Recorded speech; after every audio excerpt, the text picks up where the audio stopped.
How to delete an account on Google Authenticator. Hi everyone, welcome to the channel. This is Rose, and without further ado, let's dive right into the video. First, you simply need to launch the Google Authenticator app on your device. Tap and hold any account in the list to enter the edit screen. Locate the account you want to delete. Now tap pencil icon or the edit button at top right. Select the account you want to remove and now tap the trash or bin icon in the top right corner. A warning will appear notifying you that you will no longer receive codes for this account.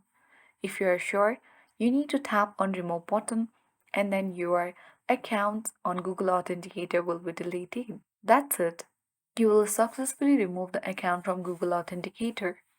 So if you found this video helpful, please give it thumbs up, subscribe for more tutorials, and let me know if you have any queries in the comments below.